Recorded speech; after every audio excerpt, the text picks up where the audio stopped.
끊임없는 의대 증원 논란.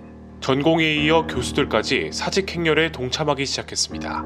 정부는 이런 사태에 대한 대응으로 진료 유지 명령, 업무 개시 명령, 그리고 면허 정지까지 발표하며 의사들의 행보를 막아서고 있는데요. 이런 정부의 조치가 법적으로 효력이 있을지 법률 전문가에게 자세히 물었습니다. 예, 안녕하십니까. 임무영 변호사입니다.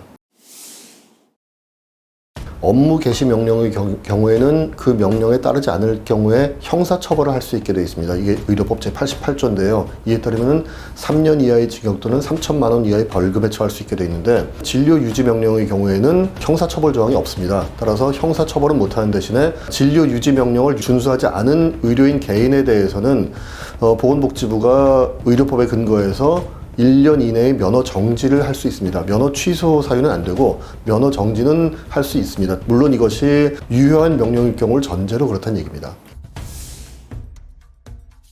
진료 유지 명령의 경우에 현재 그 의료기관에 소속돼서 진료를 하시는 분들의 경우는 진료 유지 명령을 따르시는 게 당연하고 그럴 의무가 있습니다. 다만 문제는 뭐냐면은 진료 유지 명령은 그 의료인이 의료기관과 근로계약 관계가 유지될 경우에 한해서 진료 유지 명령이 가능한 것이고, 의료인이 사직을 하게 되면은 사직을 진료 유지 명령으로 막을 수는 없습니다. 왜냐하면은 이것은 헌법이 보장한 직업 선택의 자유를 침해하는 것이기 때문에 사직을 못하게 막는 진료 유지 명령은 그 자체로 위헌적인 명령이어서 효력이 없다고 보고, 그 다음에 업무 개시 명령은 두 가지 관점이 있습니다. 첫째는 업무 개시 명령은 현재 진료를 보시는 분들이 아니라 이미 사직서를 낸 전공의들을 상대로 발령된 것인데, 업무 개시 명령에 대해서는 이미 사직을 했기 때문에 근로계약 관계가 종료된 것이어서 근로계약이 이미 존재하지 않는 선생님들에 대해서 업무를 개시하라고 명령하는 것은 정상적인 명령이 아닙니다. 유효한 명령이 아니기 때문에 이 명령에 대해서는 효력을 인정할 수 없다고 보는 것이 원칙입니다.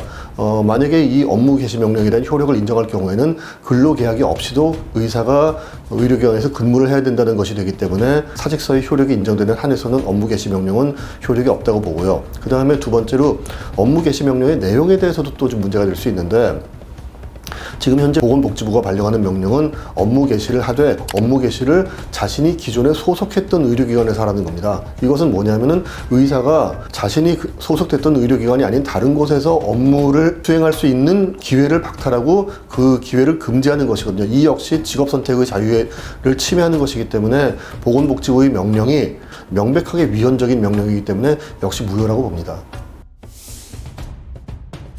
제가 이 사태 처음 발생했을 때부터 어떤 얘기를 했냐면은, 전공의의 병원과의 근로계약은 민법 660조가 규정한 계약이 아니라 제661조가 규정한 계약입니다. 민법 660조는 근로기간에 정함이 없는 계약, 즉 뭐냐면은 일반 근로계약처럼 정년 외에는 퇴직 기한이 정해져 있지 않은 계약을 말하는 것이고, 민법 제661조는 그런 것이 아니라 근로기간이 정해져 있는 계약, 그러니까 인턴의 경우는 1년, 레지던트는 1년 혹은 3년, 4년 이렇게 정해져 있는 기간이 있는 계약을 얘기하는 것이기 때문에 전공의 계약은 661조에 해당되기 때문에 이 부분을 살펴봐야 되는데, 민법 제661조에 의하면은 기한에 정함이 없는 계약의 경우는 부득이한 사유만 있으면 해지할 수 있습니다. 또 이 해지는 상대방에 대한 의사표시 전달을 통해서 하게 돼 있고, 그 다음에 민법 제111조에 의해서 의사표시는 전달된 순간 바로 효력을 발휘합니다. 따라서 전공의들의 계약 해지 의사표시, 즉 사직서 제출의 효력은 민법 제661조 그리고 제543조, 제111조에 의해서 사직서를 제출 순간에 바로 효력이 발휘되기 때문에 병원에서 사직서를 수리하거나 말거나 아무 문제 없이 사직의 의사는 확정적으로 전달된 것이고 사직의 효과 역시 확정적으로 발휘된 것입니다. 다만 이 경우에 부득이한 사유가 있는 것인가, 그 부분만이 유일한 법률적 쟁점인데, 부득이한 사유에 대해서는 현재 의료 환경의 변화, 전공의들의 전문의 취득 필요성의 소멸, 그 외에 전공의법의 88시간도 지나친 과로인데 이를 초과한 주 120시간의 건강의 침해, 이런 것들은 어떻게 보더라도 부득이한 사유로 인정될 가능성이 굉장히 높다고 봅니다. 교수도 펠로우 같은 경우에는 계약직이라서 역시 민법 제661조의 영향을 받게 되어 있고요. 그 다음에 정규 교수 같은 경우에는 기한의 약정이 없는 계약이기 때문에 민법 제660조의 규정을 받게 되어 있습니다. 따라서 사직서를 제출하시더라도 1개월간은 그 효력을 발휘할 수 없는데, 하지만 1개월 후에는 사직서 수리와 관계없이 사직의 효력이 발생하게 됩니다. 일단 면허 정지의 근거는 업무 개시 명령에 위반했다는 것인데요. 업무 개시 명령이 제가 아까 말씀드린 대로 위법 또는 위헌적인 명령이기 때문에 그 명령에 불응한다고 해서 처벌을 받을 수는 없습니다. 따라서 위법한 업무 개시 명령에 대해서 응하지 않았다는 이유로 면허 정지를 하는 것은 역시 위법한 조치이기 때문에 법률적인 조치를 통해서 가처분과 그에 따른 그 본안 소송을 하시는 것이 좀 더 안전한 방법일 것이라고 생각합니다.